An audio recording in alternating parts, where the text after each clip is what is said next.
Welcome to another pint with Seaniebee. I'm in Chiswick in London in a lovely house with a friend I met only about 2 months ago, and I'm meeting for the second time. His name is Bob Osborne. Before we started press record, I was trying to work out what to describe him as, and we've come up together with Renaissance man, but we don't want that to sound in a pretentious posh way. It's kind of ironic, okay? So he's a Renaissance man. His brand is called Rebel Not Taken, and he'll explain to us why that is. He's travelled the world, he's a poet, he's an artist. So welcome, Bob Osborne. Hi, Sean, welcome. We aren't having a pint, we're having a glass of white wine, which also plays into the Renaissance man thing, but do not think of it like that. We're having a glass of Sauvignon Blanc from the local wine shop. New Zealand. Right, let's start with Rebel Not Taken. Yeah. Where did that come from? Rebel Not Taken. One of my ancestors in 1685 took part in a rebellion against the King of England, James II. Basically, someone called the Duke of Monmouth, who was a playboy prince, wanted to come back, get an army together, overthrow the monarchy, which was Catholic. And so he got what's called a pitchfork army together. Basically, he trawled around the West Country, got all the disaffected ne'er-do-wells and peasants, completely ill-equipped. I think it was a couple of thousand. My ancestor, Alexander Osborne, was one of them. And in 1685, they tried to overthrow the monarchy by marching on Bristol, then planning to march on London. So it was, played into a lot of that discontent. Unfortunately, they came against the King's army, which was headed by Winston Churchill, which is not the current Winston Churchill, but his ancestor, who of course had cavalry. So on the last battle on English soil, with the Battle of Sedgemoor, the Duke of Monmouth's army were pretty much wiped out. A lot of them escaped, including, fortunately, my ancestor, and they went into hiding for 2 years, because the ones that were caught had their hung, drawn and quartered, or sent by Judge Jeffreys to be executed. An unpleasant way to die. Some of them were sold as slaves to the colonies. A lot of them were killed. So the few that escaped were called in the assizes by Judge Jeffreys. They were labelled Rebel Not Taken. And I thought, brilliant, because Rebel Not Taken has got all the things you want as an artist. Yeah. It's rebel, you've escaped, yeah. You're outside the system, and you've got away with it. Yeah. So, I decided to make that my art brand. But other people were Daniel Defoe, famous novelist, who got pardoned because he had good connections, and a guy called Peter Blood, who was actually a doctor, and he got sent to the Caribbean, and he became Captain Blood. He became a pirate. That's right. Captain Blood. My ancestor was a good company, but basically they were complete peasants. After 2 years, he got pardoned. He went back and then produced loads of children, as all my ancestors have done. I've been in touch with one of my cousins in Australia, because a lot of my family got sent out to Australia as convicts in the 19th century, which I'm proud to say. And she worked out that from that single man, his progeny, 250,000 people around the world are derived from him. Right. Escaping, surviving that battle and going into hiding. So, but you wouldn't be here. I wouldn't be here. Yeah. So it's all fortuitous, and it's chance and it's serendipity, and that's the way that kind of one of the things that informs my work. It's all a bit chancy. We're lucky to be here. Things happen, and having worked that all out and read all about it and gone into it in detail, because I'm an obsessive researcher. I get interested in, I research obsessively. I then realised in hindsight how it had informed all my work. Before you knew. Yeah, before I knew what I did. So you had something in you. I worked instinctively, and of course I was probably most well known for my work in Cornwall when I was working with driftwood and salvage and stuff. So let's go back. Where were you born? I was born at the end of this long trudge. Yeah. Well, eventually these guys came up from Somerset in the 19th century looking for work. Came up to London, and they came to Twickenham, and they were hawkers, fish dealers, selling pegs. Tinkers. Traditional tinker stuff, yeah. My grandfather, Edward Osborne, married a Romany gypsy called Nellie, and she had all the rights to the shops. She ran the whole empire. She had 18 children. 17. So what shops did she have? Well, we had shops in just metal and all that. Portland Road, right? In Kensington, Clarendon Road, which is now ironmongers type thing. No, it was junk shops. Junk shops. Or scrap metal. But basically, we amassed an empire, or they amassed an empire of shops and property, through kind of nefarious means. Plus, there were convicts in our family too. So one of my uncles did 21 years in Brixton, was pulled for the Great Train Robbery. So it's all that kind of low life in, as it was, London then. Of those 18 children, 11 survived. They're all boys, 17 boys and one girl. My father was the second youngest. So I grew up we had stables in and we were going out with horses and carts in the 50s in London, Right. in Holland Park, Notting Gate, before it became fashionable. Collecting old iron and steel, any old iron, any collecting old junk, iron. selling all the junk off to scrap metal dealers, selling all the rags to, rags things. And then, because my father couldn't read or write, and none of them could read or write, although they were sharp, they had other ways to make money. They were streetwise. But, the benefits of that were that they had vans, they had horses and carts, and whenever the authorities came round, they just opened the door and said, I can't read or write. And at that time, they think, they wouldn't bother with you because, what can you do? So, You mean with a summons or whatever? yeah, exactly. They were very much outside the system. Were you born into poverty, or were you fairly well off? No, mainly poverty, Right. but there were times when we did come across large sums of money, either by robbing warehouses or getting the right antiques at the right time in the 60s. So there were times when we had money, but basically my father would piss it all away on drinking and gambling. And Really? all the men were drinkers and gamblers. Where did you come in the order of merit? Did you have brothers and sisters? I didn't have any straight brothers and sisters. My mum left him when I was about 5, but then I spent half the time with my dad and half the time with my mother. My mother had a nervous breakdown. She was only 18 when she had me. Really? So both her parents stuck her in the gas oven, because at that time they didn't know what cancer was. So it was all a bit fractured. It was quite harsh, but it was a time when just people got on with stuff. I spent half the time with my mother and her parents, and then the other half of the time with my dad. And when I was at my dad's, it was mainly hanging around pubs, hanging around betting offices, which I learnt a lot because I learnt how to calculate odds. I learnt how to make money out of people, how to tap people up, how to run little kind of dodgy businesses. So did you do stuff like find the lady and all that, the card tricks? And Yeah, they were doing that. My dad used to play the Grifters. spoons. Yeah, my dad played the spoons. He played poker. We had a pet monkey. What's the pet monkey's name? We had a pet monkey called Wanker. Yeah, it's true. Where did he come from? Well, one of my other uncles called Popeye was in the Navy, and he went to South America and he came back, and at that time there weren't the regulations there are Yeah, now. you could come back with a monkey. He turned up and said, I've got a monkey. So we thought, great. So I actually befriended this monkey, and we used to dress it up in my school uniform, take it down the pub with Brilliant. a cap and a blazer, and give it a bottle of Mackerson, and people would come in, what are you having? Buy the monkey a drink. So it was another way to get people to buy you drinks. Yeah. But, So it was a pretty big monkey if it fitted into your school uniform. but I was like, You were I small. got 9 at that time. All right, but it wasn't So- like a tiny little thing, like No, an no, it organ was a grinder's chimp. monkey. It was a chimp, It right? was a chimp, but it was baggy. And was it Obviously vicious? Wasn't, it's school. Well, it wasn't vicious, but it had the terrible habit that caused us to have to get rid of it. Beaten off. That's why we called it Wanker. Yeah. Where did I guess? It was just, we were living in rented digs run by some Welsh lady. The landlady had kind of pretensions to, some kind of social standing, and she didn't really want one of her Masturbating rooms monkey. with a monkey running around the wall screeching and and wanking all the time. So she came and said, look, unless the monkey's got to go, or you've all got to go. So my dad hatched a plan to go down the pub where some guy had said, I love your monkey, it's so funny. He said, well, I'll tell you what, I'll play you poker. If you win, you can have the monkey, and if I win, you can buy us a load of drinks. So of course he did, but he lost. You lost on So purpose. I took the monkey home. Middle of the night, there's a knock on the door. There's a Have your monkey. woman out there with arms like man's legs. You bastards, you've conned my husband into bringing this monkey home. It's been wanking all over the place and screeching all night. You've got it back. What happened to Monkey? Well- What happened to Wanker? Yeah, we had a kind of extra Kill us. EGM in this rented room. Decided we got to get rid of it, so we took it to Holland Park in the van and released it. Put it into the Released trees. it into the wild. How long did it last there? Probably not very long at that time. Feel a bit guilty now, with Yeah. all the animal rights and things like that. But that's what you used to do. And what was your mum like? Was she... Yeah, my mum was really young. She used to go to Butlins and win beauty contests because she did a bit of modelling and stuff like that.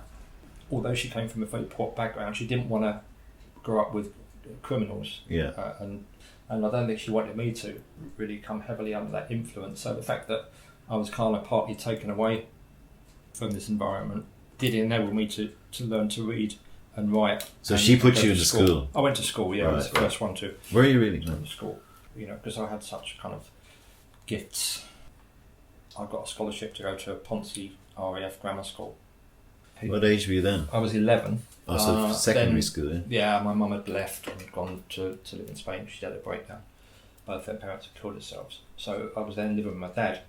So he used to take me to school on the horse and cart, and I'd say, look, just drop me at the end of the road, because we had this uniform, and all the teachers were Battle of Britain pilots. So suddenly I'm kind of catapulted into this world of, you know, the military, and it was a military school. You know, we would do cross-country running and learn all about how we won the war. Yeah. You know, it was all the lessons were history. Were you bullied in that school?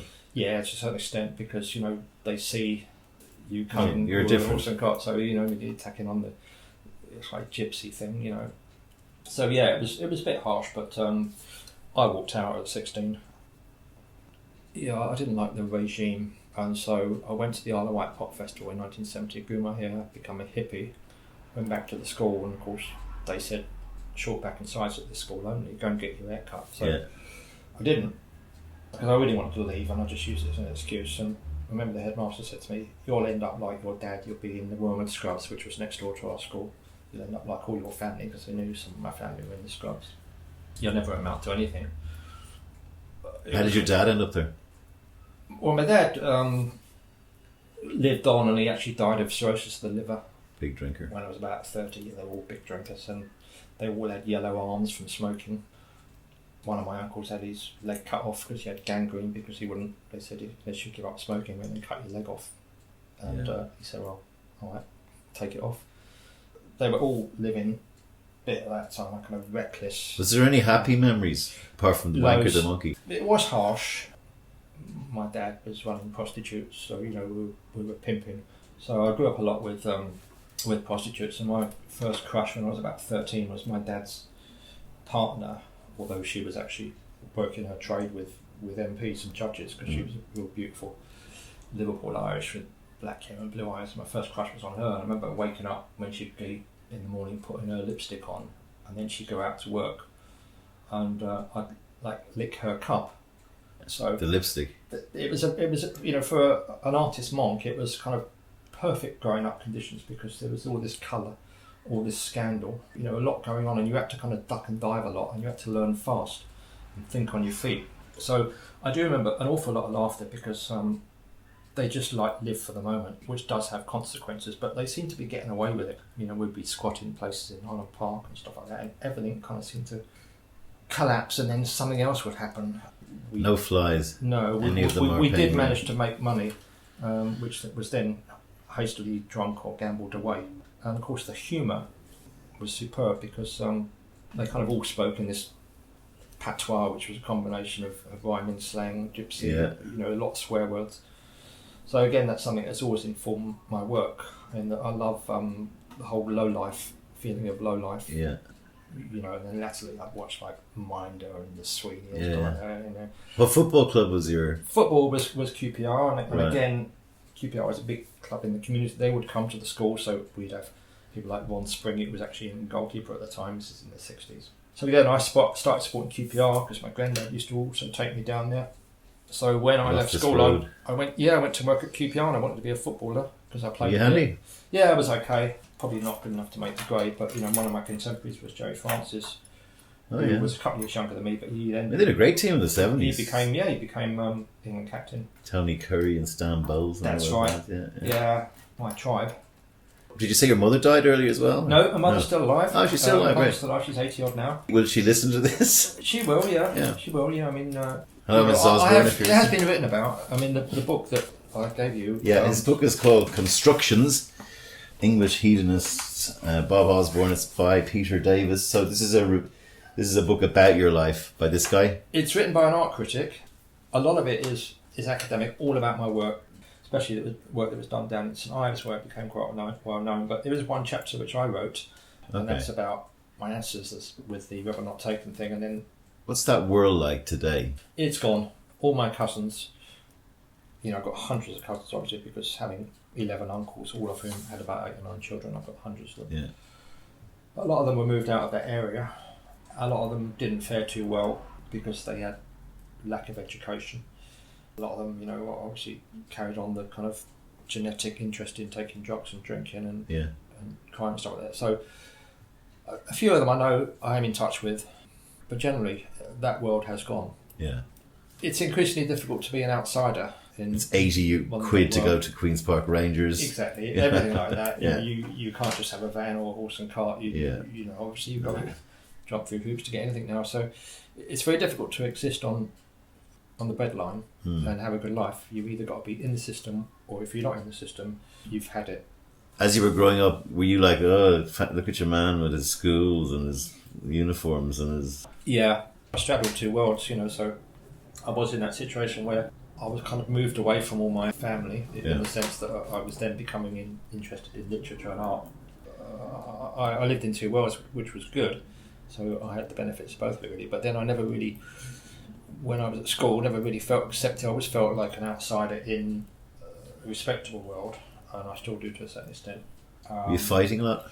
Yeah, I was very rebellious when I was a teenager, but then I learnt, there's a quote that I quite like, I think from a guy called Henry Green, a 20s novelist, and the quote is, "Living well is the best revenge." When I managed to get myself together to go to university, I embarked on a quite hedonistic career of hanging out with a lot of rich people, posh girlfriends, staying in chateaus, so I like the aristocrats and I like the peasants. I just struggle with all. So you were handsome, were you? Lady killer? I was when I was younger, I was a proper ladies' man, yeah. Right.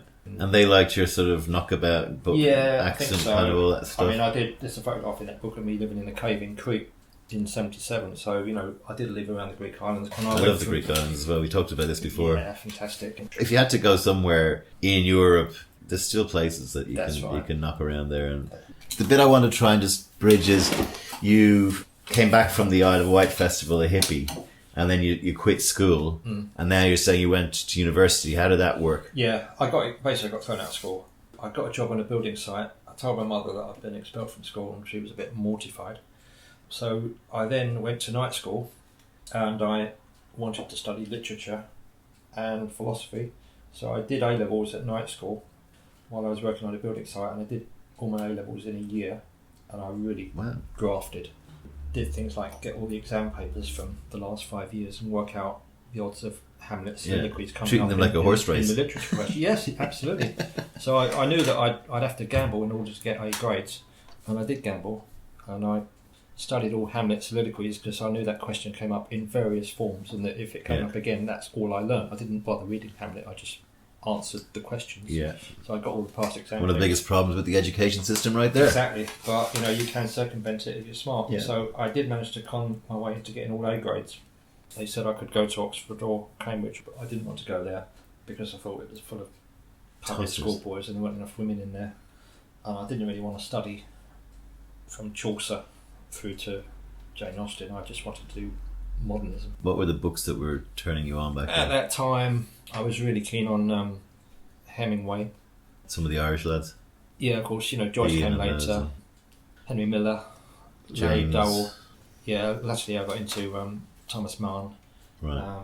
Henry James, yeah, fantastic. But they took me, I went for an interview at East Anglia, and they didn't even ask me what my grades were. And because I went there with a donkey jacket and a kind of bit of an attitude, I was interviewed by a guy called Vic Sage, who turns out to be, that was a very left-wing university. He was a Marxist or a Trotskyist. And, they more or less said, "We want you here." And I said, "Well, why is that?" They said, "Well, because we want people like you now to come into these universities." Great. Because at that time, it was all the sit-ins, and it was going through that whole winter of discontent and all that. Yeah. movement. Not that particularly interested in me. But then I felt a bit pissed off that they didn't ask me what. I said, "Well, do you want to ask me what my grades were? I've managed to get all A grades, and you just said you're going to give me a place without it." Yeah. He said, "Oh, I like your attitude." So basically, I got a place to study creative writing. Did you know you were different? Yeah, I've always felt different. My nan, when I was a kid, I was blonde, and all my family were dark. Yeah. And my granny, the gypsy, used to say, "You're different. You're an angel. You're not like all them. You're going to make something of yourself." So I always. Did you have a drive in you when you were a teen to go, "I'm going to show everyone"? Yeah, absolutely. Was about getting back at authority. But then I soon learnt that the best way to get back at it was to kind of play its own game.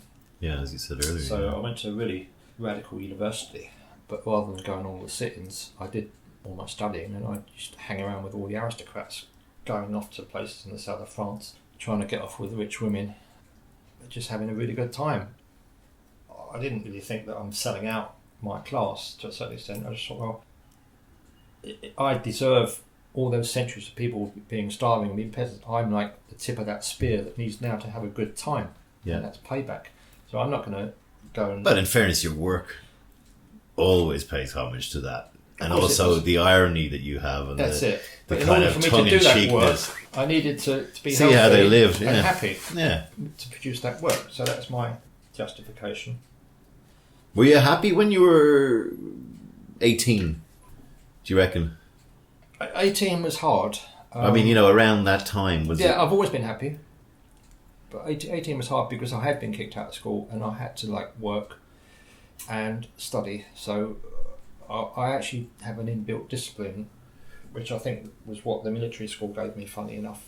It's one thing I did take out of that was that every morning we had to run around with scrubs and just a vest and a shorts, and at the time I thought Chariots of Fire. I'm never going to go, when I leave school, I'm never going to go cross-country running again.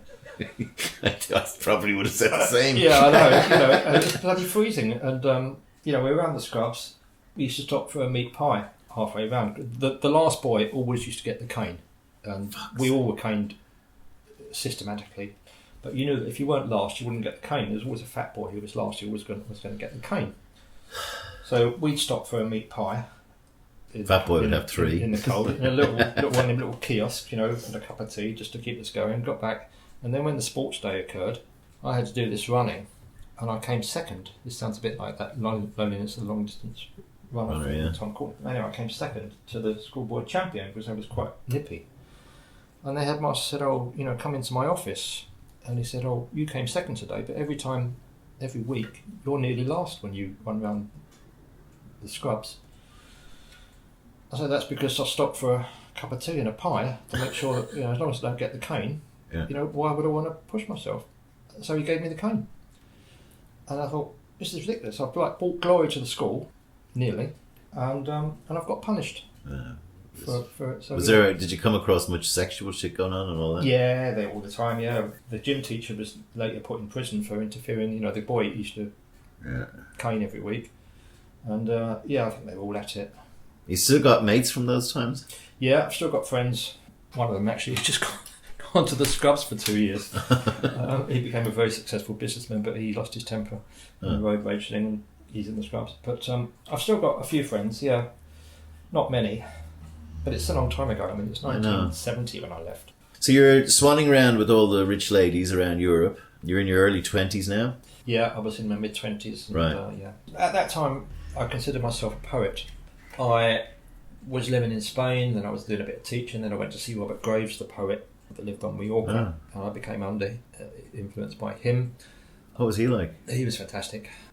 I don't think he was in the First World War, so it was a completely different generation, but he did take a shine to me, and I learned a lot from him about love poetry. What age was he then? Like 70s? He was 80 then. He was 80, virtually senile, but people thought he was senile, but he lived in a kind of a very inner world. And for some reason, every time I used to take tea with him, he would go into regression. He regressed me back to the First World War, and I said to his wife, I said, what's going on? Because he's talking to me in this strange language. She said, the reason he invites you to tea every day is because he thinks that you're the reincarnation of someone he was in the trenches with. He had a habit of doing that. He was a bit of a magus, but when you're kind of 22, 23, you're writing poetry, it's kind of it's a very powerful thing. Of all the kind of successful artists that I've met and hang out with, he's probably the one that I would consider to be the most touching on genius. Beautiful poetry that he wrote. But yeah, I moved around a lot, and then I was living around the Greek islands, and then I hooked up with a Swedish girl, and I went back to living in Sweden, and she was trying to get pregnant, so I kind of ducked out of that, and then spent about 10 years writing poetry, and I published a book of poetry in 1977 called A Moon in Leo, and that was pretty much all small poems about my travels and my girlfriends and things like that. So it was quite sensual, bordering on kind of not erotica, but it was all about about a young man's life style.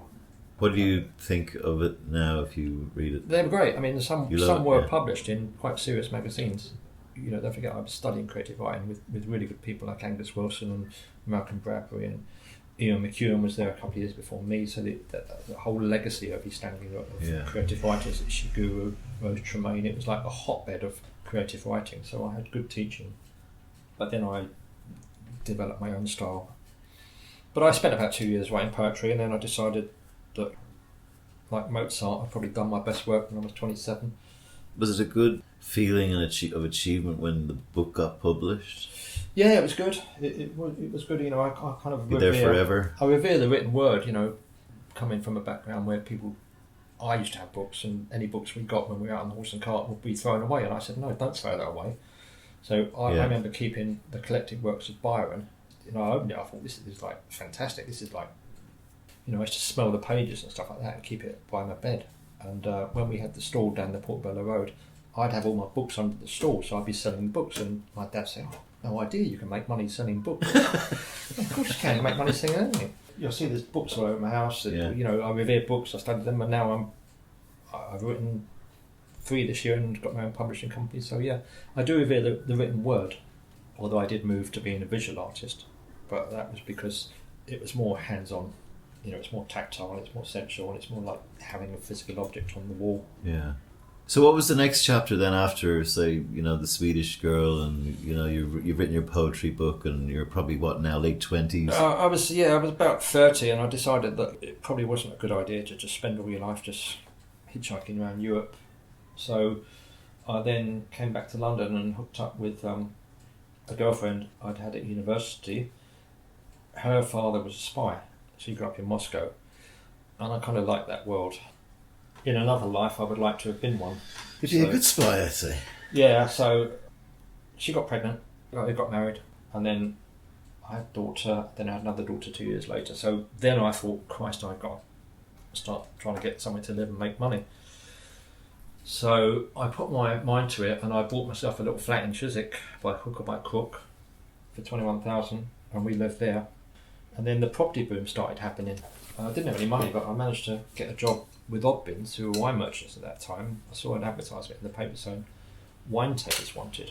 I thought, that's my kind of job.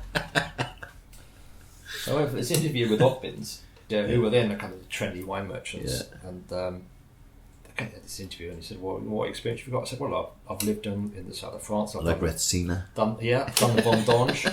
You know, chat enough to any of the pubs. And I can sell anything. He said, well, that's fine if you just, have you got a police record? That's a very easy I know, interview. He said, have you got a police record? I said, yeah. He said, well, what is it? I said, walking on the moon. So he said, okay, I'm going to give you the job simply because, you know, I think you'll be... So then I had a job going around. He was hiring your character. But at that time it was quite a funky, you know, Oddbins, it was like posh people who couldn't become doctors and things would go there. So I'd go around all the stores and you promote the wines of the so you get people in, taste this, you know, so you end up drinking it all yourself, getting sloshed. Anyway, the good thing was they put me through all my exams. So I did, I think, 3 years of diplomas, and of course in the meantime, because I had a good background of exams, I won scholarships to go to in Alsace and Burgundy, and I found myself in chateaus in Bordeaux. Brilliant. You know, drinking Chateau Lafite. I'm thinking, this is the fucking life. Yeah. So I did that. You know, I'm making money, but once I did all my exams, I thought, all I am is a shop manager. You know, and I didn't like the stock taking and all the regular hours. So then I thought, I'm going to set up my own wine business. Right. So after a few years, I had 2 kids, 6 and 4, and I had a flat with a mortgage. I set up this company. I didn't even have a car. I didn't even have a driving license or anything there. I set up this wine business, importing wine. Went to an accountant, or a friend of a friend who was a bit dodgy, set me up a company, got a seal and everything. And suddenly I've told all the people that I'm importing wine and I'm selling it by the case. So my first order, I remember some guy in Oxford Street, a friend of a friend, said... Where were you importing it from? France? I wasn't. I was buying it from Cash and Carries. Okay. And he said, I need 2 cases of champagne this afternoon. Can you deliver it? I said, yeah, okay. I thought, how do I deliver it? So I had a sack barrow, you know, a little barrow that one wheel kept coming off. So I went on the tube to Oxford Street, went down the escalator with this barrow, drove it down Oxford Street, carried it up to him. I said, it's 400 quid, thank you very much. He said, well, how did you park there? I said, I found somewhere. For the first 6 months, I was taking stuff around in barrows and pretending that I parked around the corner. Yeah, on the tube or locally in Chiswick. I put stuff through doors. And I thought, this is not very satisfactory. So I got myself a car, got a little Jeep. So you were like you're buying wine for £5 and selling it for 6 or 7. Yeah. It was pretty much low rent stuff. But then I thought, I really need to up my game on this.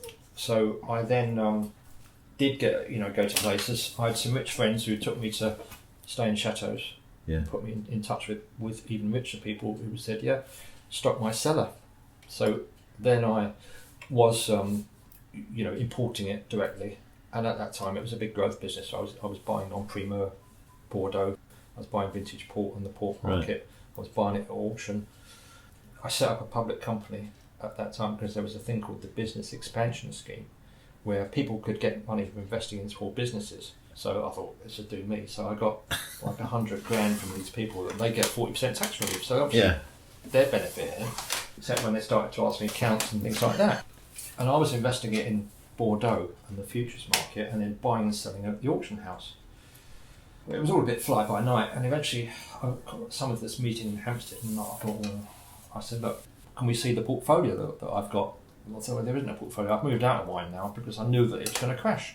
Because all the Japanese started buying into it, the Americans started buying into it, and I thought, market's going to go. So I bought a flat in Chiswick in Bedford Park, which is a really poncy area, which was going to be my office. With their money? With their money, yeah. And I said, look, where's the money, Lebowski? I said, look, they said, well, you've got our money on the basis that we're stocking ourselves. I said, look, you're just tax dodgers who are using fair enough. the system to stock your own cells. I said, either you're backing me or you're not. Yeah, your money's now in property. I think the wine market's finished. I put it into a property in Chiswick. It's going to double in a year. And this guy said, we're not very satisfactory. I said, look, if you don't want it, you can have your money back. They said, okay. So I went to the bank. I said, I don't need people to hassle me. I've got this business idea. You can see I've got a track record. I've got a public company. I'm now moving into property. So I wrote them checks out for all their money, told them all to fuck off. And I thought, there's me, a van, and invoice book.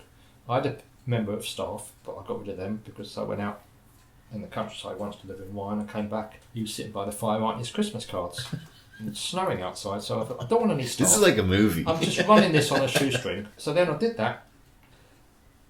The property went up in value. I sold it in 6 months, 150 grand, and I bought it for 65. Didn't even spend a night there. So I thought, I'm up and running now. And then I started with an Australian friend of mine. Some guy came to see us from Australia, said, do you want to have a look at this wine? We need somebody to import it. I said, yeah, bring it round.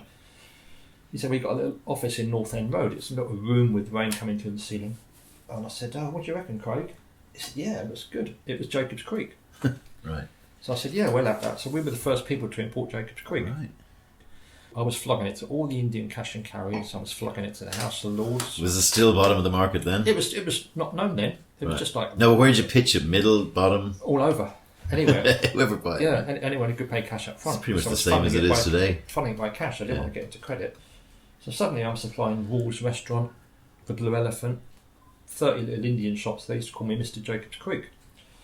So after a while... So you're quite wealthy now. Yeah, I was making money. How were you on booze, cigarettes, drugs? Were you... Yeah, fine? I drink wine. I don't smoke much, and Right. I'm not really a drug taker. Right. I have dabbled, but my drug was actually making money at that time. Wow. And being free. And I had a propensity for girls. So then I was being flown out to Australia to judge competitions out there. I was flown out for 3 weeks and taken to the Hilton. And of course you had the wine course, so you knew your wines. You knew your wines. Yeah. I was like top of my game. Have you still got it? Probably not, because, I haven't been... You have to keep practicing. Yeah. I got bored. He said quite glad that the Brooks Bay Sauvignon Blanc that he No, got it's for fine. $12 up the road is... I drink £5 to £10 wine. If I get a good wine, I'll appreciate it. But the most expensive one I ever had was about $800. It was Henschke Hill of Grace, which is kind of that's the equivalent to like Chateau Patrice or something in Australia. And I remember having it with my ex-girlfriend. It was delicious, but I was going, there's gotta be. I was trying to remember it. There's gotta be a wine that tastes like this. It's $20, in the bottle shop. Well, that's the trouble. You're in there drinking Chateau Lafite 53 or something, and you think, yeah, it's great. It's a lovely bottle of wine, but is it any better than a shag or anything like that? There's some shit wine that you can hardly drink. Would I pay £1,000? And no. Frankly, the answer I give is no, I wouldn't. Yeah. If you're rich, you can. But so you're making all this dough. What could possibly go wrong? Well, yeah, I was doing well. I had my flat in Chiswick. We had a cottage in Suffolk that my wife used to do the gardening and stuff. I never used to go there to get bored. And then started going down to Cornwall, to St Ives, where my ancestors also have roots. I remember I was down there one time on the beach, and I'm thinking, this is great. I want to make driftwood sculptures. What made you think driftwood? I got bored with my business. I was running it. It was easy. I was making money. Was it always just you? Yeah, it was just me. Right. Yeah, the partner I had with Jacob's Creek, or the friend I had, it wasn't a formal thing. I said, look, you can have Jacob's Creek because I'm fed up with it now. He then sold out years later to Pernod, and he's mega rich. I still see him. He goes to QPR. You didn't come and say, here, mate. No, I'm still friends with him, but he stuck it out. But I just got bored. I don't want to be like called. I remember you said the reason you went Creek. into work was you had your 2 daughters, and you said, I've got to make sure I provide for them. So you kind of got that. Once I had the money, Yeah. and I had the house, and I had 2 houses, and I had money in the bank, I thought, well, I didn't have the motivation to go. Yeah, okay. I was flying off to Australia. I was flying off to Argentina. They wanted me to go out and represent England in Argentina just when the Falklands War kicked off, so that was cancelled. Then I was going to Chile. I'm thinking, well, what am I doing? I'm in first class hotels, tasting all these great wines. I said, well, sooner or later, I'm fed up with it now. Yeah. I went to Cornwall, and then I had a kind of epiphany on the beach with the ocean, and I remember just going around collecting driftwood one day, and I thought, this is what I'm going to do now. So you never done sculpting, you were more about words, you were more about literature, and suddenly what? You got an epiphany on the beach. What was the epiphany saying to you, you're going to start making wood into something? And you weren't handy, were you? No, not at all. I'm not handy, I'm not skilled. For me, it's about making something out of nothing. It goes back to when we were going out with a horse and cart. You spot an antique, or you spot something that is better than it is, and you get it for nothing, and you make it into something. So what I have done as an artist is pretty much what my ancestors have done with going out with a horse and cart.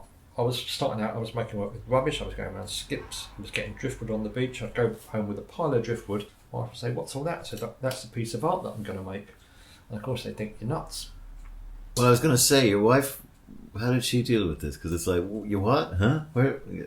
Well, I had to say, look, I'm dropping out, I'm going to become an artist. And it's one of those difficult conversations when you've got kids who are like 10 or whatever, they're in school, and then there's the possibility they might go to private school, that kind of thing, and I'm thinking, so I said, look, I'm fed up with running my businesses, I'm going to drop out and become an artist. And then people say, you're mad, everything's fine. At that time I just bought my first flat in St Ives as well. I bought a flat on the beach because I'd been down there thinking I need a place here.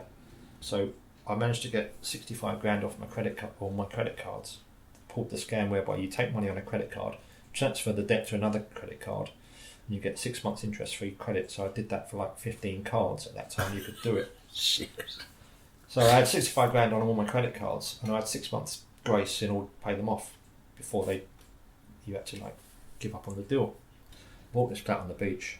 People say, "Oh, what are you doing? You had a midlife crisis." That's what I was about to say. Midlife crisis. Yeah. The exact words were in my head. And I said, you're about 40 now, right? Yeah, I'm 99. It was. I'm 36, 37. So yeah, just come up to 40. Where I bought this flat on the beach, I then started making driftwood sculptures, and I had an exhibition up here in London, and I did 50, and I thought, try them out. I sold them all. What sort of size are we talking? Wall sizes? No, small. Whatever you find. I made small little boxes full of beach ephemera. Right. People love them. And I made 50 and I sold them all. And I said, there we are. Well, like 100 quid a pop. Yeah, I made 5 grand, just really to prove to myself that I could make stuff that people would want to buy. And then within a year, my flat doubled in value. That whole In St Ives. St Ives suddenly became really fashionable. Yeah. All the rich people started buying second homes down there. The old fishing works next door have been converted into posh flats. Suddenly I'm sitting on a place that's worth £250,000. What is luck or fate, kismet, or as you said, one of your, from your ancestry, you get, it's about time one of us got, where is it all playing out with you? I do believe I'm lucky. I've always believed it. Everything's happened as I wanted it to happen. There have been a few setbacks, but nothing major. I just think I've had a charmed existence, and I don't know if it's karma because I do come from a place of ancestral poverty. It strikes me as early in the conversation, this, whenever you were talking about a windfall would come, we'd spend the windfall, we live for today, and also your lack of fear of just going, fuck that, I'm on to this. A lot of people have great difficulty. Yeah. I will leave the bank when I'm 50. Okay, wait till 55. Okay, wait till 50. You know what I mean? You seem to have just been able to go. Maybe that's from your that's from your Well, I dad. think when you come from nothing, you think, well, that's Worst not can such happen. Yeah. that's not such a bad place. We had fun then and we have fun now when we got money. So yeah, I did take terrific risks with money and property and things like that. At that time, my work started to sell in Cornwall. I was getting a name for myself. I was hanging out with like all the top artists down there, like Terry Frost and Sandra Blow. People that are really famous in art history and all academicians. And I was working with them as well. And so I bought a second property right on the beach, which was Patrick Heron's old place, which was beautiful. And so then I've got like 2 properties this time. They're both rented out. I've got my house in London. So yeah, I'm getting income from property. Yeah. And I thought, this is great. It's You're brilliant. a It's much better than landlord. getting up flogging. Was your art liked? Did people think it was like what did you make? So you made little boxes with it, I started off making little boxes, filling them full of shells and stuff. sea ephemera, like shells and things. So they were kind of Seaweed. charming, but there was also a dark side to them because I would do things from circus fairgrounds, so I'd use a lot of peep show stuff. So a lot of my little boxes were kind of semi-pornographic. There's a few in there that you can see. I mean, I did keep some back, Right. my favourites. So there'd be bits of deck chair material, bits of old Victorian porn postcards. Yeah. I'd construct little worlds in these boxes, and I was very influenced by a guy called Joseph Cornell, who did box work. So yeah, I was getting stuff from the ocean, and I was making 3 driftwood sculptures that would go on walls Yeah. out of bits of driftwood that I'd go around when the boats would, when I heard about a crash. I remember in Mousehole, I heard a fishing boat had gone wrecked on the rocks and in the storm, and of course I've gone down the harbour and started taking it up, and the harbour master said, "You can't do that. You've got Pay me. respect or whatever. You've got to like leave, get right. permission." Yeah. I said, "How much?" He said, £100. So I gave him £100. I just made it, and I made 3 driftwood sculptures that went into the Royal West Indian Academy, and it was just parts of an old fishing boat with peeling that I'd hammered together, not even in a fine way, and suddenly they're in the walls on the Royal West Indian Academy, and I think it's just brilliant. That's partly why that book was written. An art critic said I'll write a book, and it, I was known in St Ives, so all my St Ives work pretty much. It's kind of Duchampy, right? Yeah, it's, I do like found objects, and I like stuff that you can knock together quickly without. Yeah, and you're coming to the time now where the Bristol guys, Emin, and these guys are all starting to emerge from. Charlie Saatchi's paying people to do kind of cows and from Damien Hirst and all that kind of stuff. So they will be of. after me. I mean, Right. obviously, I'm more you were successful than I am. yeah. I was working before that, and I was doing collage and things like that. I was even doing spray painting before a lot of these people, because one of the guys I worked with in London, Dennis Bowen, was a famous Tashes painter after the war, and he taught me how to use car sprays. Gun or the can? Well, they can, but he worked with all kinds of materials. So he taught Pete Townsend, Hammersmith College of Art, and he would put Jimi Hendrix on, take LSD, and throw paint from a balcony onto things. So he was one of the kind of really experimental painters who I had a very close relationship with. I helped him in his studio at the end. He taught me all these techniques he said car sprays are great.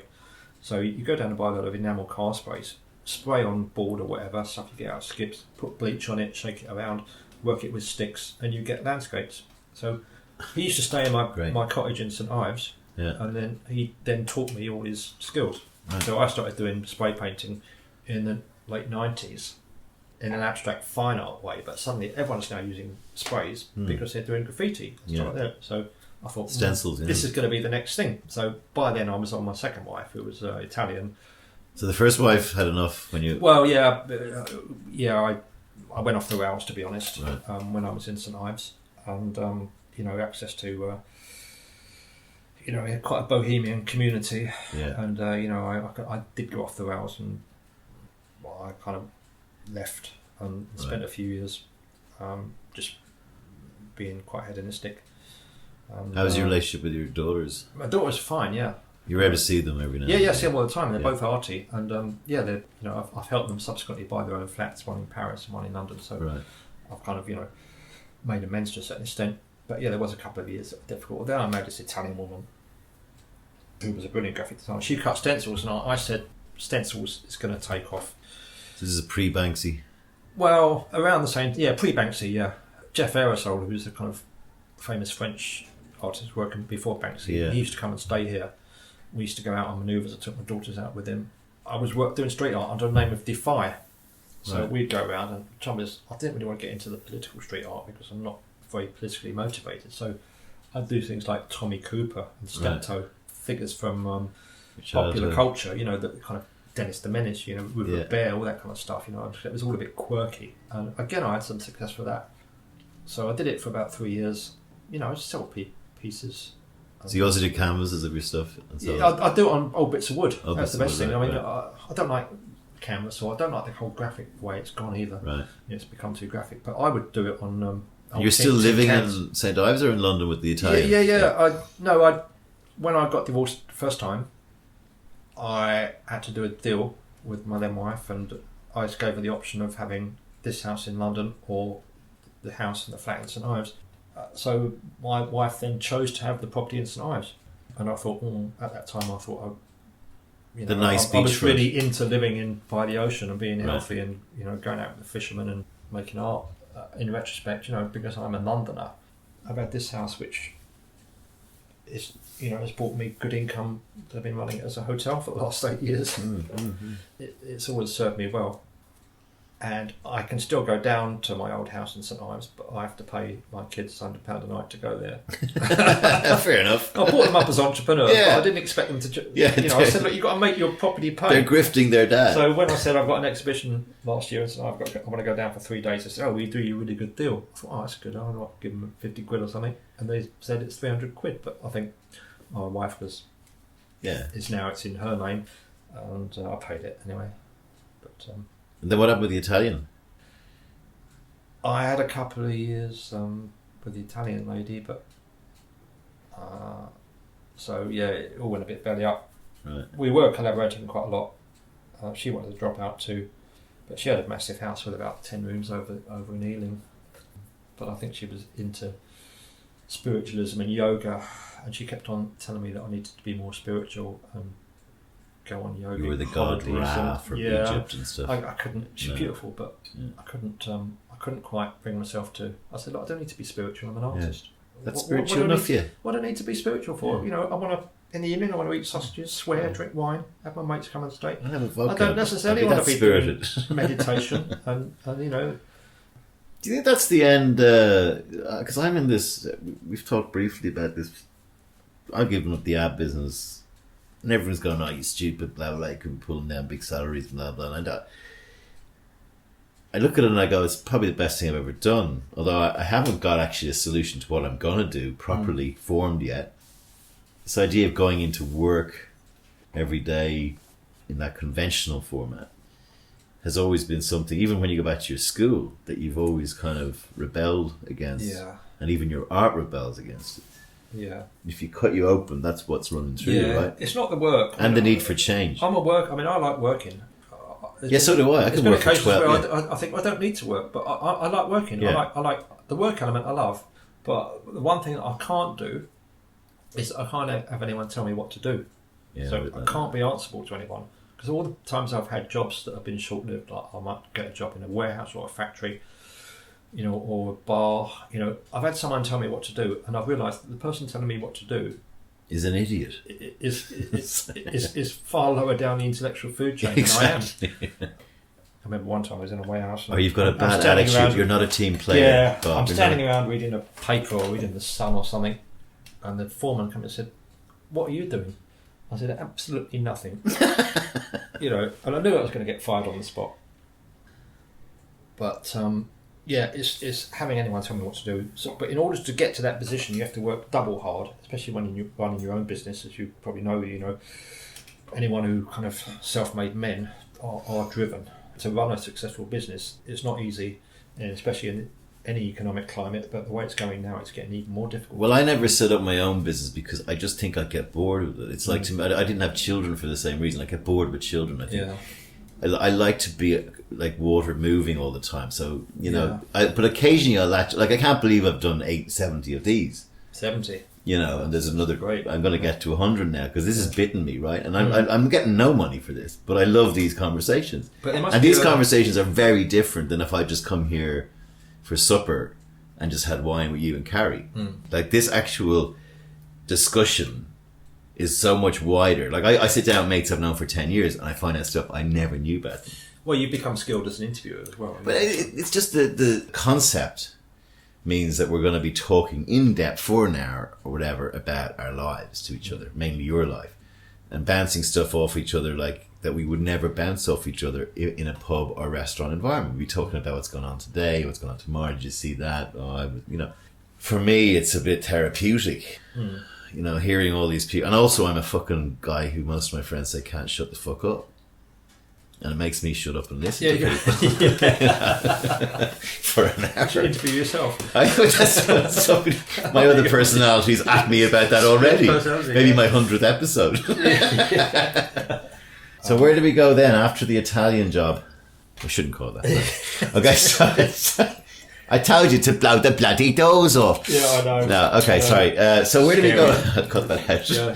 So presumably you and her parted company. I moved back here. It was all kind of tempestuous, I'm kind of intellectually driven rather than emotionally driven. I am too. I think in all my marriages and various girlfriends, I think they think that I'm not kind of an emotional wreck. I'm logical. I make intellectual decisions. That can be perceived as lack of empathy, and I've often had that criticism that I lack. I make a decision that is intellectually driven, and that's how I run my life. I run it on intellectual premises that aren't necessarily politically correct or emotionally understanding. What's the word? Emotionally mature, emotionally something that's emotionally coming is now. I mean, I guess the point is you can turn a decision that's fraught with emotion. You can clearly see a rational black and white. Now we have to do that. I had a girlfriend and we were fighting all the time, and she would admit that we were fighting all the time. We were kind of toxic. We were toxic a little bit. Yeah. And I said we have to stop seeing each other, and she go, "Oh, come here." But that was the actual answer. Otherwise, we'd spend a year fighting all the time. And I go, we can't keep doing that. And it wasn't her fault. It was more me. It was both of us. Well, that's but we were bouncing. Because I thought then I was the problem. Like, I'm the guy who's constantly fighting, and I don't like fighting with people. No, well, nobody does, but it happens. Yeah, and, both people are. It's normally one person. We're just making that call to say, right, we have to stop because it's a cold decision to make. Yeah. And one of my girlfriends said that I wasn't emotionally available. I've heard that. Quite sure what that meant. But, I've heard that. But I think it's because you keep, as an artist, you keep kind of, there's a little kind of splinter of ice in your heart sometimes, and you kind of, I don't want to get hurt by women. I mean, if I'm being honest, I have a line from one of the poems I've written, which was, "Shutter curtains ever present on this guy, a man too afraid to ever even try for you and I." There's always a piece of me that goes, if I need to get out that back door, I can get out that back door. Yeah. And people say, that means you don't love me. No, I do love you. I really do love you. But it's almost like there's this feeling that I can't give it the full hug. Yeah. And I don't mind that, because I feel all I can say is I am and I do in my own mind. But I do have this part of me that it's self-protection. It's probably from I think for me it was from my childhood, and I think it's probably from your childhood. It's like, you kind of go, you, me against the world. That's what it is. Yeah, well, it's obvious that, people have come from broken, fractured backgrounds. That's their modus operandi. Yeah. It's not the end of the world that you go into relationships or marriages and it gets divorced, or people die, people kill themselves. But if you come from a very stable, I think people come from the extremely stable backgrounds with happy families and massively disadvantaged, to a certain extent, to cope with, tragedy. And often that's why artists are artists, is because they've come from this place. Yeah. The normality of a happy childhood and upbringing. It's a myth. It's a myth in many ways, but it's also, and I hate saying this because a huge part of it is unhappy, but you miss out on the tapestry. Yeah. And, the roller coaster that it should really be, and that your life has been, which should be a movie, actually. It's astonishing. Where do we go now? We get to Carrie time. Yeah. How did you two meet? Well, I've known Carrie for about 12 years. When I was shacked up with my Italian wife, Carrie was also with her partner, and we kind of crossed over a bit with exhibitions and things like that. And at that time, we had mutual friends, and we were both from Chiswick. So, I always kind of had a soft spot for Carrie. Immensely talented lady, and very funny. So we'd showed together in her Black Sheep gallery. My wife took a real dislike to her. I don't know what it was. Sixth sense. Yeah, she took a dislike to any woman that Well, you also have previous. Come on, you're not. I know. I got a lot of previous. Yeah. Every woman dating you must be going, oh God. Well, Am I the one? So look, nothing. And then I about 3 years ago, I think, or 2 years ago, bumped into Carrie again. We do bump into each other from time to time, and I have followed her career, and so we just said, well, let's come around and have some dinner. We'll have a few friends around on the day before New Year's Eve, and just chill out. So we did that, and got talking. Then New Year's Eve, we went to some party around some neighbours, and we took some mushrooms, and got quite high, and just had a bit of a blast. Really had a lot of fun. Talking about stuff. Carrie's like myself. She's from a kind of background where we're very dysfunctional, so I kind of identify with that. And so we have had similar childhoods. We just kind of thought, well, maybe we should try collaborating a bit on our mutual interests. I know she's a political activist, and that's something that I don't pursue. But there are crossovers in our work to do with subversiveness. Using popular culture. Using sexuality. Using. I quite like the kind of. This is not. I hope this isn't insulting to you, but I quite like the sort of Kenneth Williams-ness of a lot of your work. It's like it's kind of that matron stop, stop. Yeah. So they do. We both love that. I love popular culture. I don't apologise for it. Yeah. I watch the Carry On films. Yeah. I love porn. I love all those sitcoms. I've grown up as a TV age. So and I love humour. I like having a lot of humour in my art, and it's also full of irony, but there's dark stuff too, but I think you can dress it up. So basically we went to Amsterdam. We crazily decided, why don't we get all our brands tattooed on our bodies? Yeah. So as you know, my brand is Rebel Not Taken, and Carrie's brand is Mad in England, which I've always admired because Mad in England is like celebrates eccentricity. I love eccentrics. Most of my friends are kind of barking mad. Yeah. And I think Carrie's on that border of like being an eccentric person, which I've always liked. So I've got Mad in England, which is Carrie's brand, tattooed on one of my arms, and Rebel Not Taken, and she's got the reverse. Yeah. So we had these, and I think, well, that's a pretty big commitment for you, Mr. Emotionally Unavailable. But then I said, look, I'm 60, whatever. It's a tattoo, Exactly. It's not the end of the world. I'm not going to kind of suddenly think, oh, I might get married again, and she'll say, well, who cares? My uncles had tattoos from the Navy. One of them had a woman's leg Popeye. down. Woman's leg down. Yeah, Popeye had a woman's leg down one arm, and a woman's leg down his torso. And the hair under his arm. arm. He opened his arm. He go on, Popeye, open your arms. Buy me a pint. He'd open his arms. Of course, a great big hairy minge.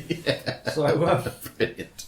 So I thought, which is funny for the first few weeks of your tattoo, but when you're 80. So why not? So so we did it, and then we thought, well, there was artistic reasons because we could collaborate. Yeah, tonally you're very simpatico. Yeah, and I know Carrie's not great with the whole money thing. She knows that I'm kind of sharp with regards to selling and making money. I said, look, I could help you. You can help me. You've got probably a bigger client base. Yeah. You're better known in that kind of urban art world, and I'm probably better known in the kind of fine art world, although it's specialist really to like St Ives. But we're both workers, and we both have interesting ideas. We're both interested in comedy, so we could like do something like that. And I could like use my nous to get stuff that is saleable. It has kind of come together quite a lot because we were collaborating, and then we put stuff in, and it would sell. So there'd be some links to some of the work that these guys are doing together. Very funny playing cards. On the blurb for the podcast, you'll be able to link and how you can purchase some of it. Yeah, absolutely. But, how do you describe it? Well, I mean, it's pop art. We're influenced by pop art for sure.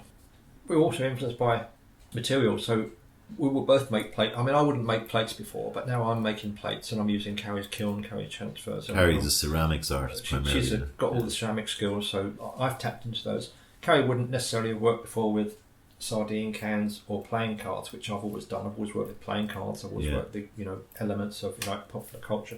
We'll do collage, which I've done, probably what best known as a collagist. So we'll do playing cards, and that would be my idea. She will introduce her own take on it. So we're putting our own take on things, and so far it's been quite successful. So we sign everything that we do mutually as a collaboration. I decided that we should document all these things that we do by making books. So last Christmas, New Year, we spent 3 days collaging a deck of 50s playing cards that were all naked women, saucy, but, titillating, rude expressions, political expressions, using Carrie's activist stuff, with like Smash the Patriarchy, using my stuff, which is probably a bit more basic and puerile. And then I said, we need to put these in a book, because we had an exhibition that got banned. It was banned on social media. And so I because there were naked women. Yeah, because it's naked women, because it's nipples. Where do we go? And then you've got the feminists saying, but you could probably put the Venus de Milo in women's bodies, and you think, well, look, we're just having fun. We're not tipping a nod to anyone. We're not apologising for anything. If people find it offensive, that's your problem. No more fun. I don't like political correctness. Yeah, Carrie's got a few more problems with it because of she's an activist. Just to maybe dwell on that for a second, do you think though that it's whose political correctness is the issue? When I was in America, if I wanted to say nigger to a black guy who's a friend of mine, I can call him nigger. Exactly. Anyone can call me Mick or Paddy. Yeah. But some people can't call me Mick or Paddy. Yeah. I get very fucking annoyed. Yeah. Right? But there were lots of sort of waspy Americans who, if I brought up at a dinner party the N word, I'm a fucking mad racist. Exactly.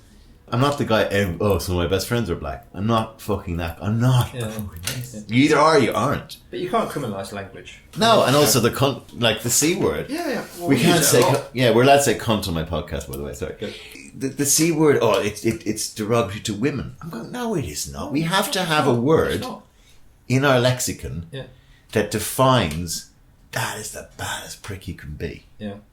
Oh, well, why is it prick and worse is cunt? Oh, come on, please, really. Well, Shakespeare had about 50 use saying the cunt word. It's art. There's no rules. No. And unfortunately, we are regressive leftism is driving us down this path of. Tell me about it. Sacrificing humour on the altar of political correctness. Yeah. So a lot of my work is hammering that home, but it doesn't make you a lot of friends. We're swimming against the tide, really.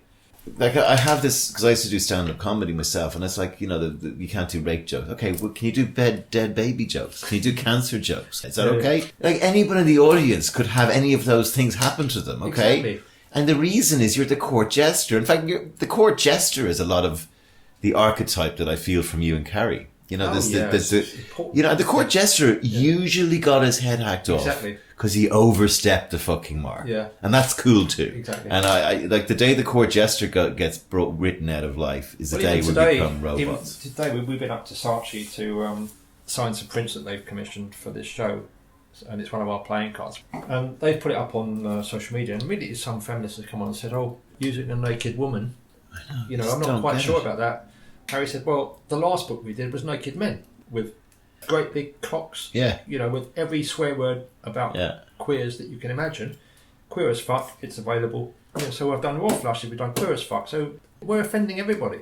Comedians like Doug Stanhope walk the line perfect. I don't know how he does it, but he's done jokes about every taboo, but in a way that are bits. He's done a bit about bar backing his mother's death. Yeah. Feeding her pills. He's done that as a 20-minute bit. Like, I don't know how he does it, but he does it by what you guys are doing. It's like, you show me exactly where this is really a problem. Exactly. Really a problem, So I revere comedians. I mean, all my real heroes are comedians. Yeah. They go beyond, and they should be given license to do what they like. I still occasionally listen to Derek and Clive, and you think they won't be allowed to get away with that now. No. It's scandalous. And even back then you had like Roy Chubby Brown, you had people like that who were really racist. Yeah. Now really, really racist. Yeah. And it was working man north of England racism, and it was at a time when there were Paki bashing going on and stuff like that. Yeah. You couldn't do it today, and I can get why you shouldn't be able to do that today, because I don't think it's that funny. The essence of comedy is it funny? Not is it fucking politically correct, or is the irony biting, or is the satire nailing? We shouldn't allow freedom of speech to the point where deeply troubling areas like extreme homophobia, Everton fans throwing bananas at black players, that kind of really awful racism. You know what? It's not funny, and it doesn't deserve a place in my view. Tranny toilets, on the other hand. With all due respect to my really large cross-dressing and transvest. I've already got in trouble for using the wrong terms. Community. There's other fish to fry. There's bigger things going on in the world, like the planet itself. I know you have to go to the bathroom. I've said that before in the podcast, but we're done, I think. Are we? What's your view on the state of the world? Quickly, do you think are you happy to be? We're fucked. We're in a period now where civilization's run its course. Half of America is obese. There's too many people on the planet. Do you view a mass extinction coming? Yeah. Really? Climate driven? Yeah, I think so. Yeah, you can't go on abusing the planet the way we have done. The human race is becoming quickly not fit to survive. Do you think robots will take over? Yeah, something will happen. There'll be some evolution. I'm sure the cockroaches would always survive and things like that. But artificial intelligence is very interesting. But I'm not going to be involved with it. So I pretty much live for today, and I don't concern myself too much with bad news. I don't read papers. I don't follow it because I don't want to be wallowing in negativity. So I just do what I'm here to do. I'm put on this planet for a reason. I'm pursuing that reason. For those few generations that remain, what would be your one sentence message? Well, I remember in 1964 when I was at school, and our history teacher, who was very charismatic and very young, came in and said, "I won't be teaching you tomorrow." I said, "Why is that, sir?" He said, "Because the Cuban Missile Crisis has just erupted, and I'm not going to come in and fucking teach you lot. I'm going to go hitchhiking around the world drinking for the few months left that this planet's got." And you're thinking, "Oh Christ," I've gone home and said, "Oh, our history teacher said the world's coming to an end." My granddad said, "Oh, we survived the war, we survived the Blitz, so I wouldn't worry too much about it." No, 6 months later, it's all blown over. Got a supply teacher. Guess who's come back teaching us? "Oh, hello, sir. What are you doing back here?" "Oh, well, come back from my job. I run out of money." And you think, well, at that time, I actually thought, this is it. He did the right thing. Yeah, he probably did. He did the fucking but right I admired thing. him. Look, he's right. Him. Why would he spend 6 months teaching? Exactly. And then he's being pragmatic, and he's like, well, actually, now, he's sheepishly skulking back into his old job, but fine. We loved him. Yeah, we loved him. I said, "What did you do?" He spent one lesson just telling us about hitchhiking in Germany, which you wouldn't have been able to do. Fantastic teacher. So, Bob Osborne's history teacher from 1964 will be right someday. Until then, Bob Osborne, thanks for being on the Pilot Seaniebee. I loved it.